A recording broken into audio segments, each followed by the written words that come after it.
The research itself is actually a big thing with a very big concept. So I'm gonna explain a little bit about how the dessert looks like and how it actually conducts the computer functions. So basically, the dessert is called the logic bonbon, which is a liquid-centered dessert that can actually compute its own flavor according to how diners input the flavored liquids into it. So each different logic bonbon have very different computational functions. So that encoded inside the dessert itself. So the dessert itself can be, dynamically return different flavor and color outcomes with a display of an sort of emoticon on the top of it. So to realize a kind of real-time tailored taste experience to individual consumers. Now, these logic bonbons, from what I can see, they look like little squishy cubes. Am I sort of right in saying that? So yeah, I can maybe describe a little bit Mm. what the logic bonbon looks like.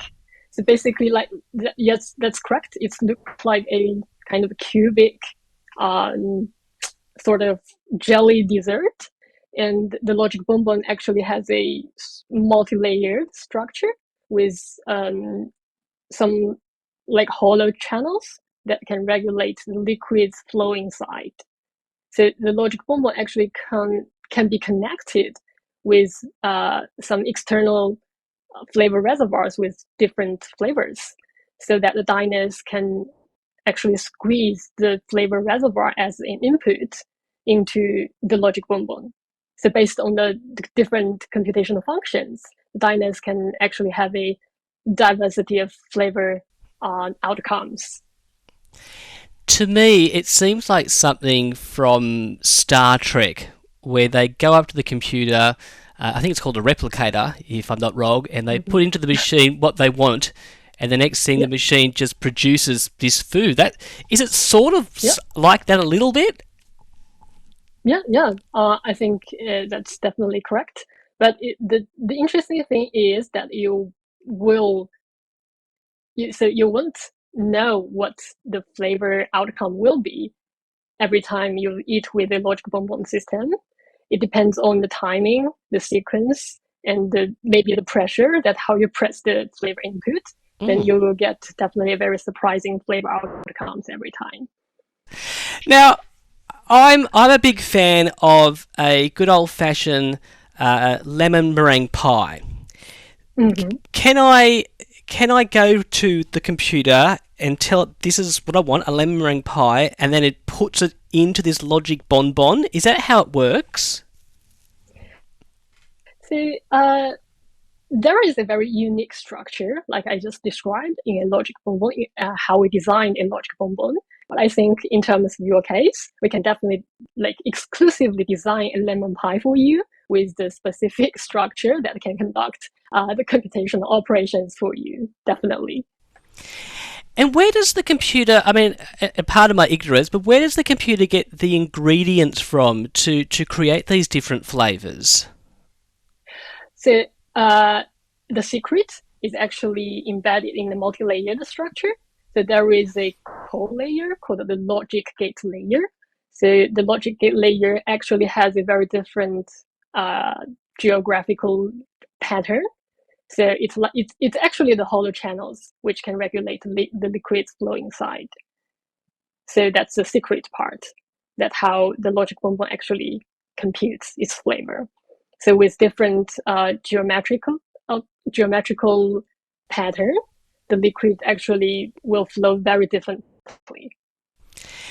And what is the purpose of this? What do you hope to do once you've perfected it? Yeah, that's a very good question. So I think the whole research, uh, for example, with our research, we actually are looking at how people actually would sense, experiment, and play with the food with computational qualities. For example, the logic bonbons, which we think as a sort of computational artifacts. So we are trying to make sense of food with those computational qualities. For example, in the future, we are looking at that how interacting with food can be a kind of a medium to introduce concept of computer science, and also how creators such as chefs, culinary practitioners could deliver novel experience via food that can be, programmed like a computer in the future. Wow. And are there any implications in the future, I guess, for a chef? Could they take this technology and create something in their restaurant? So basically, the Logic Bonbon is more like a research vehicle. It's not a kind of end product at the moment, but I think it's definitely a starting point that we can bring the project into a real world context to further explore how those chefs from food industry or hospitality, how they actually make sense of the logic bonbon of the design itself, so we can see that can be, how they can be supported in delivering unique experience in the future.